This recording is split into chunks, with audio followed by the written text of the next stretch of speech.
Good morning, my friend. I hope you're doing well. It is Dr. Lee Warren here on the Self Brain Surgery Podcast, 31 August 2023. Shout out to my mom and dad. It's their anniversary today. Happy anniversary, mom and dad. I'm glad you're married. So I got here.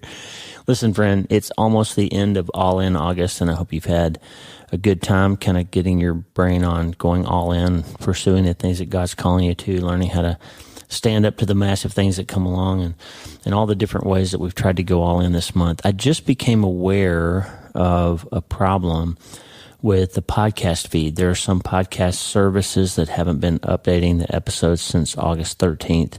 Spotify is one of them. It looks like some users of Apple may not have seen a new episode in a couple of weeks either, and Substack is working on what the problem is. I'm not sure exactly what's going on, but there have been new episodes almost every day. If you hear this today and you realize you haven't seen a new episode in a while, go back to Substack, drleewarren.substack.com. They're all there. And so if your podcast provider is missing some episodes, you can find them all on Substack. So just check that out. We're working to identify and solve the problem. If you use Spotify, then please just use something else until they figure out what's going on. It's one thing that's a little bit frustrating about content creation and that sort of thing is you don't really have any control. Once I push publish, then there's a lot of third parties that have everything to do with whether you get to hear or read what I write. Just hang in there with me. Let me know if you're having an issue with your podcast provider. So the more information that I get about whatever that problem might be, then the better. Listen, we're going into September. Tomorrow is September 1st, 2023. We're going into the last part of this year. College football is coming. Shout out to our friend Vince Genatone, Val and Kristen Genatone. They moved here with us from Casper to help us set up this neurosurgery program. Al and Kristen have been instrumental in our success here and are our very best friends, and they're just incredible people. Their son, Vince, is a superstar athlete, was the football or the athlete of the year for the state of Nebraska, two-time Nebraska State wrestling champion in high school, and received a scholarship to play football at Montana, and he redshirted last year. So this year, this Saturday, will be his first time appearing in a college football game. So we're praying for Vince and all those kids across the country that are getting their start in whatever they're doing, and we're praying for Vince that he'll have an exceptional career, not just because of his athleticism. He's a superstar, freakish athlete, but he's also just a really good kid, a really solid young man who loves Jesus, and we're praying for you, Vince. So if you have a chance to find the University of Montana Grizzlies football game this Saturday on TV, check it out. Look for number 45, and old Vince Genatone will be out there playing football. He's a defensive linebacker and also on special teams, and just know that Vince is going to do some great things in college. I also have had two dogs up with me since 4 o'clock. The dogs have been sick. They haven't been sleeping well. They got into something out in the field, and we're convinced that they've received some sort of poison. They're both losing weight. The vets can't figure it out, but just don't have any energy. And so they're not doing great, but the side effect of that has been that they sleep all day and then they're not sleeping at night, so they're getting up early. And so you may hear a dog whimper or fuss or ask for a treat or something during this episode. And if you do, say hi to Harvey and Lewis. It'll be okay. Listen, last year in September, we did 30 good decisions. I encouraged you, and every day we talked about one decision that we could make for that day that would move the needle and make things better, and just have one day that something changed in your life. And I thought that was a good idea. And this month, I want to test out a theory. If we're really saying, if we really believe that you can't change your life until you change your mind, if you really believe that, and if we've talked over and over again about the neurochemistry and the neuroanatomy and the neuroscience and neurobiology and epigenetics and all the things that are true, that we know now that how we think affects how we live, that how we think changes the cellular environment in our brains, how we think influences the dopamine and serotonin and other neurotransmitter releases in our brains. How we think affects the hormones, how we think affects the way our DNA replicates, how we think affects our offspring's DNA and their baseline emotional states. How we think is everything about how we live, which is why Romans 12:2 has become my self-brain surgery theme verse, which is don't be conformed to how the world wants you to think. Don't be conformed to the world any longer, but rather be transformed by the renewing of your mind. And the second half of that verse is, then you will be able to test and approve what is God's good, pleasing, and perfect will for your lives. So check it out.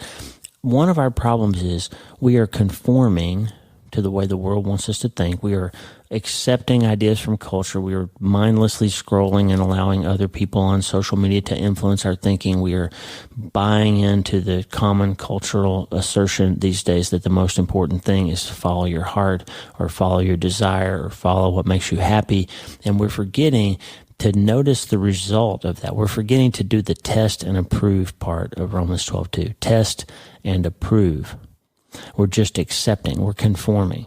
And I would suggest that if you really want to change your mind and you really want to change your life, you want to develop resilience against the massive thing, you want to develop the ability to absorb these blows that life's going to throw at you and still be able to step into that abundance that Jesus promised in John 10:10, where he says, the thief comes to steal and kill and destroy, but I've come that you might have life and have it abundantly. If you want to find out about that, then it's time to do some testing. We're going to reach for a radical mind shift to find some radical results in our lives.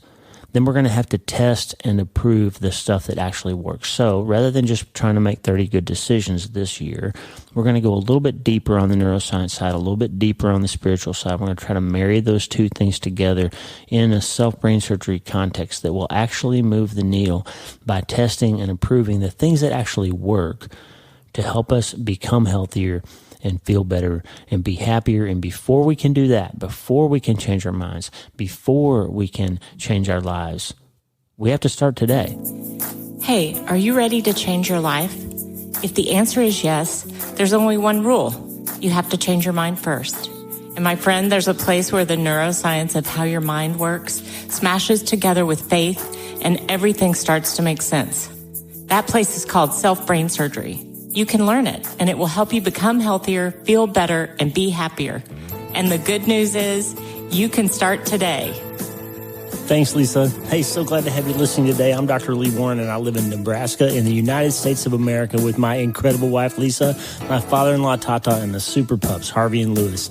I'm a neurosurgeon and an author, and I'm here to help you harness neuroscience, the power of your brain, faith, the power of your spirit, and good old common sense to help you lead a healthier, better, happier life. Listen, friend, you can't change your life until you change your mind, and I'm here to help you learn the art of self-brain surgery to get it done. If you like the show, please subscribe so you never miss an episode, and tell your friends about it. If you tell 2 or 3 friends this podcast was helpful to you, imagine how much good we can all do around the world together. I'm Dr. Lee Warren, and I'm here to help you change your mind so you can change your life. Let's get after it. Thanks, Lisa. Hey, I'm laughing because Lewis is over there asleep on his bed, and you can probably hear him snoring like an old man. It's hilarious. So this episode is probably going to feature some dog noise. I'm just going to have to deal with it because they're asleep on their beds finally. Lisa's still asleep. Finally, she had a rough night, and we got some phone calls, and just a rough night, so she's getting a little bit of sleep. Tata's doing his thing, and we're going to babysit the dogs, okay? So if you want this episode, you're going to have some dog noise, so we're going to get after it. Listen, you may not realize it, but your thinking, especially if you're in the younger generations, probably 60 and under, your thinking has been highly influenced by a psychiatrist named Sigmund Freud. In Western culture, there's people in 122 countries last week listened to this podcast. So the ones of you who are in the West, especially, have been influenced, whether you know it or not, by Sigmund Freud's thinking. Before Freud came along, most of Western thought was highly shaped by Augustine. St. Augustine of Hippo, this guy that was a well-known philosopher who came up with the idea that really was the first beginning of what now would be considered existentialism, although quite a different twist on it that Augustine had.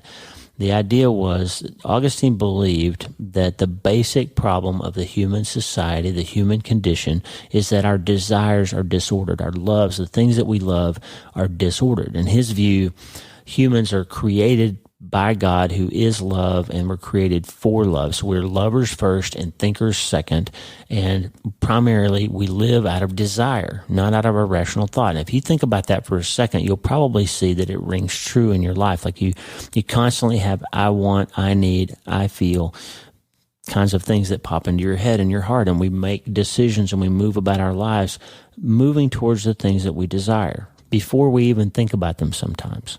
It's just how it is. So Augustine was the first one to articulate that. In his view, the problem isn't that we don't love things. It's that we love the wrong stuff, or we get the things that we love in the wrong order. It's not wrong to love your spouse, but it's wrong to love your spouse more than you love God.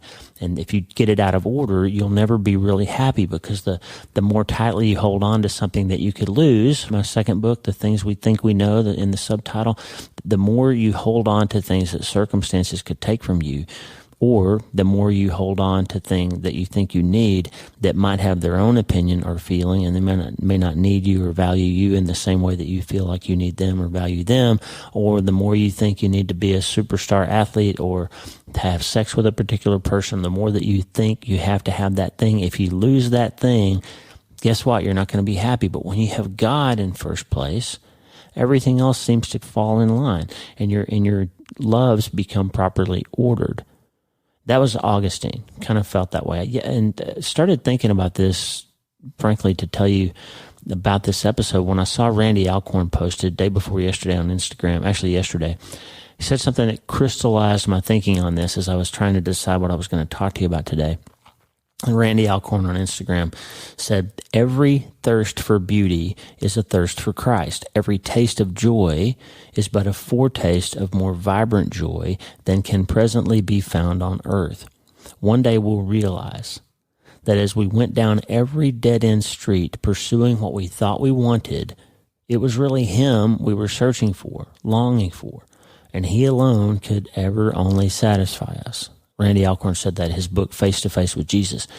Listen, that's the whole message of Psalm 37:4. We've talked about how Psalm 37, this fret not yourself verse, is so important to us in changing our minds. But Psalm 37:4 is delight yourself in the Lord, and He will give you the desires of your heart. That's Augustine in a nutshell, okay? He's basically taking that from Psalm 37:4. If you line your heart up, you line your desires up with what God wants for you, you'll never lack in this life. And no matter what happens and your circumstances come along, your son dies or something terrible occurs, your husband gets glioblastoma, then you still will have a framework for a solid life that can still be hopeful and meaningful and purpose-filled, even if you lose those things that you thought you knew, even if your circumstances don't seem pleasant. This is how, as Viktor Frankl said, you turn suffering into not suffering when you give it meaning and purpose. This is how humans can have the same mind that can invent a gas chamber and yet also can walk into those gas chambers with the Shema Yisrael or the Lord's Prayer on their lips. They have suffering transformed by meaning and purpose. That's Augustine, and it's what Psalm 37 for. You give your delights to the Lord, and He'll give you everything else in the proper context that won't corrode and fade and change and decay with time. Here's the problem. Somewhere along the way in the 20th century, Sigmund Freud came along. And Freud says, wait a second. It's not God you want to pursue. It's your feelings. It's your desires. You want to pursue what makes you happy.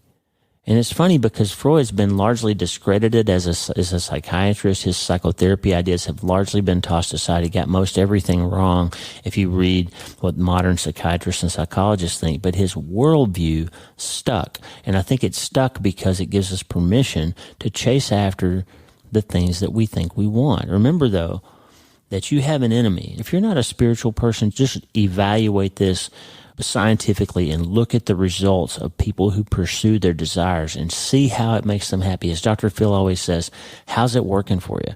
And just ask yourself the question. If you get up to August 31st, 2023, and you're listening to this podcast, I would suggest that there's a pretty high chance that there's some things in your life that you're not quite happy with, that you've been chasing something or trying to recover from something, or you've been trying to stop something or start something, and there's still not the traction that you want. There's still not the traction that you want, and you're trying to figure it out. I would suggest to you that maybe the results aren't what you want because the method that you're applying isn't the right method. So if we're going into September and we're going to say, hey, we want a radical mind shift here, then we're going to have to evaluate critically, test and approve the things that we've been deciding to pursue or do in response to our desires, to see if we can order them in a different way that might produce better results. Wouldn't that be smart? Like, just don't let me preach to you, and don't say, well, Dr. Warren's telling me I got to read the New Testament or I got to follow this Jesus guy or whatever. Don't do that. Just say, look, I'm looking at my life and I'm saying I made this decision and it didn't produce happiness. I feel frustrated at the end of the day, and I can't get my mind to stop wondering, and I decide I need to have a glass of wine to turn that off, and I end up having 2 or 3 instead of 1, and then the next day I have a headache and I don't feel well and I didn't sleep well and I'm cloudy when I get up and I don't engage with my work the same way that I should, and I don't perform as well as I ought to, but I still have the same problems, and then the next night I'm frustrated about those problems still being there, so I do it all over again. I'm just saying, look at your life. Look at the way that you've treated the symptoms that you have of whatever it is that goes on in your own mind, because all of us have this running conversation with ourselves. Look at the fruit of your labor, and if it's not working well, then let's just go into September and let's take it apart. Let's be good scientists. And remember, the scientific method is not big capital S science that tells you that the settled science of vaccinations is there and climate change is settled and all these things are settled. It's not. No science is ever settled, by the way.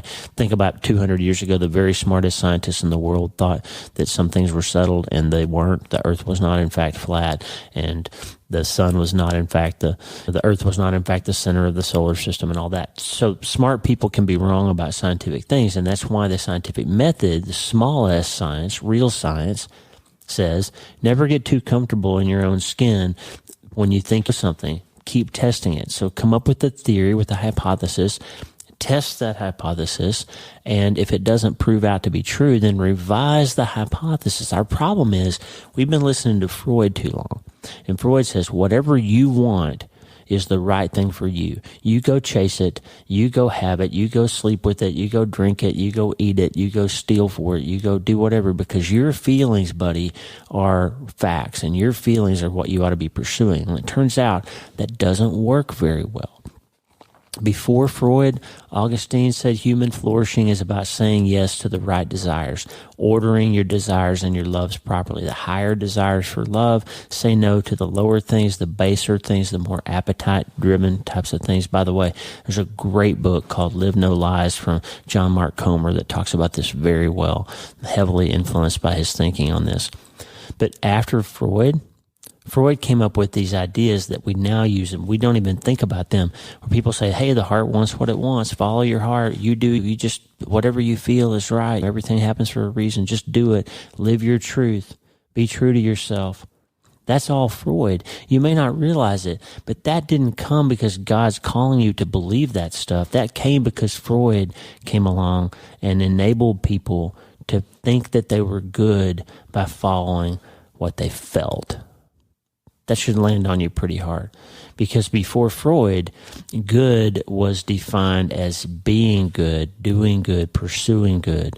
Now, good is defined as following whatever you want, whatever you think will make you happy. That's what Freud said, and that's what people think. Freud says the reason you're not happy is because other people are telling you that you can't do things, and you ought to do whatever you feel like. That's what Freud did, okay? A largely discredited psychiatrist has had a huge impact on our worldview, our Weltanschauung. If you've read my new book, Hope is the First Dose, there's a chapter about worldview. How we see the world affects everything about what we decide to do and how we perceive everything. For Freud, happiness has become about feeling good, not being good.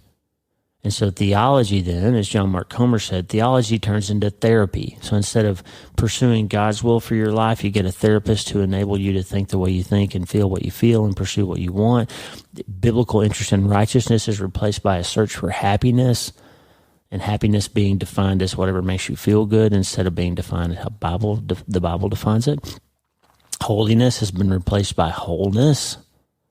Truth has been replaced by feeling. Ethics have been replaced by feeling good about yourself. And so John Mark Comer says the world shrinks to the range of your personal circumstances. The community of faith shrinks to a circle of personal friends. The past recedes. The church recedes. We're in the postmodern, post-Christian worldview. And all that remains is you and what you want. Self is the new God. Comer says. Self is the new spiritual authority. Self is the new morality. Here's the problem, though. This puts a crushing weight on yourself that was never meant to bear, because the Bible says, I can do all things through Christ who gives me strength. That I am not strong enough to hold up to these problems that life throws at me. And when a massive thing occurs, friend, I will tell you that you're pursuing whatever makes you feel good will not make you feel good and will not help you survive the massive thing. It will not help you have the juice to get back up after your son is stabbed to death. It will not help you after she cheats or he leaves or the tumor comes back. Pursuing happiness won't do it. It will not. You got to have something deeper than that. You got to have something deeper. Here's some things that Augustine gave us this idea, this early idea of existentialism, and he realized that idolatry, if you define idolatry as putting something in the place of God or bigger than God or more important than God, or that you're willing to pursue more vigorously than you pursue God, Augustine said it's clear that type of idolatry is more caught than taught. It's more environmental than instinctual. We're taught that by our society, by our parents, by our worldview. We're taught that feelings are facts. And if you don't believe me, look at school. Look at what's happening in our public schools. Our kids are taught, oh, you feel like you're a different gender than you were born with? That's okay. You can be whatever you want. Just don't tell your parents. You don't have to tell your parents. This is happening in our school systems, friend, where children are being taught to pursue feelings over facts. Children are being taught to pursue their personal desires over any sort of spiritual guidance. So idolatry then is being trained up. We're being trained up to pursue bigger than God as our own feelings being bigger than God. People's idolatries, that James Smith said in the book On the Road with St. Augustine, people's idolatries often reflect their environments. We practice our way into idolatry. So here's the point of this episode today. We're going to start tomorrow, but I just want to set it up today by saying we're going to vigorously, rigorously examine the decisions that we make using the self-brain surgery neuroscience angle of how we can actually change our brains and change our bodies and change our genetics and change our offspring by learning how to change differently, to think differently about the things that we feel instead of feeling and making ourselves behave according to our feelings. Here's what we're going to do. If it's true that idolatry and pursuit of happiness and the pursuit of these things that aren't working to help us become healthier and feel better and be happier, if it's true, then if we can practice our way into idolatry, we're going to switch that and practice our way into freedom instead. Now, that sounds like a contradiction because we think our current worldview and society says freedom is the freedom that you have to do whatever you feel like. But I want to ask you one more time, how's that working for you? Okay? If it's not working, if you can't figure out why you're not making progress in recovering from your grief journey or recovering from your loss, if you're not making progress on kicking that habit or changing that behavior that's cost you so much, if you're not finding the spiritual growth that you want, maybe it's because your loves are disordered. Maybe we need to put Freud down and pick Augustine up again.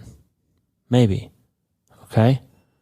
We're going to spend a month practicing our way into freedom, because what's really free, Jesus said, I came here to give you freedom. Okay? What the Son sets free, he says, is free indeed. So the problem is, if you think that choosing whatever makes you feel good is going to make you free, then just ask yourself again. Let Dr. Phil look you in the eyes across the couch and say, how's that working for you?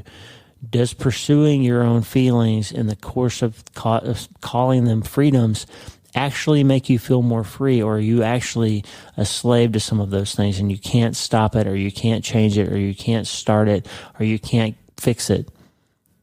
And then maybe we need to redefine freedom.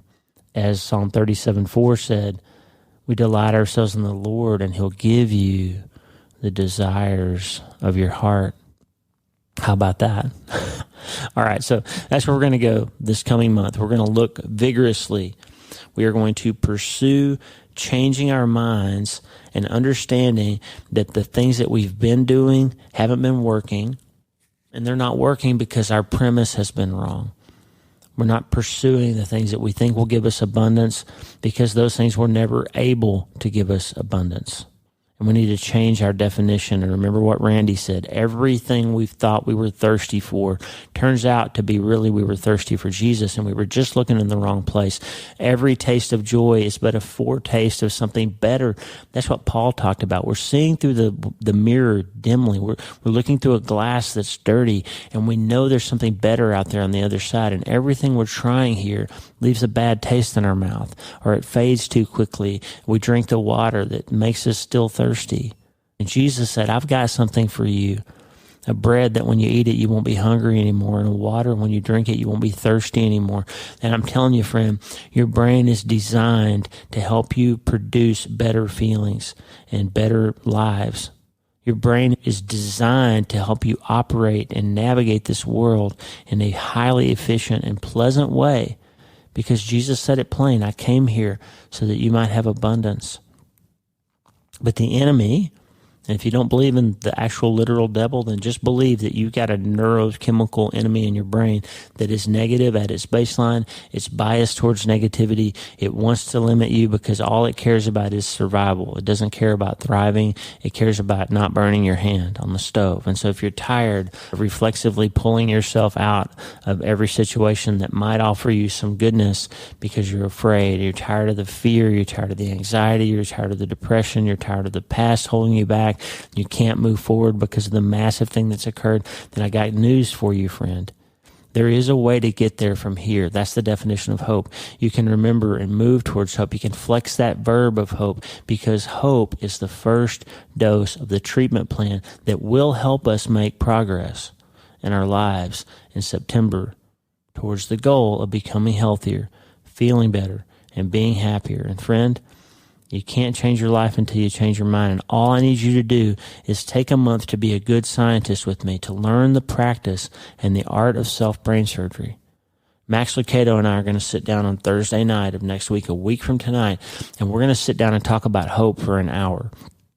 Incredible conversation with my favorite pastor and hopefully his favorite neurosurgeon, and we're going to give you some tools that you can use to do this. So we're going to have 7 days ahead of that to start thinking critically about the decisions that we make in September, and can we make them in a way that will produce the changes that we want? Can we train ourselves out of this sort of living for whatever makes us feel good, and instead live for what really makes us free? Because we want to be free, because that's how we're going to become healthier and feel better and be happier. We're going to change our minds, and we're going to change our lives in September. But more importantly, we are going to start today. Hey, thanks for listening. Please subscribe to the show so you automatically get every episode. And if you like the show, you'll love my weekly letter. Check out my writing at drleewarren.substack.com, drleewarren.substack.com. Get the free newsletter every week for my best prescriptions for becoming healthier, feeling better, and being happier through the power of faith and neuroscience smashing together via self-brain surgery. drleewarren.substack.com. And if you need prayer, go to the prayer wall at wleewarrenmd.com/prayer. The theme music for the show is Make Us One by Tommy Walker, graciously provided for free by the great folks over at TommyWalkerMinistries.org. Check it out and consider supporting them. TommyWalkerMinistries.org. Remember, you can't change your life until you change your mind. And the good news is you can start today. I'm Dr. Lee Warren. I'll talk to you soon. God bless you, friend. Have a great day.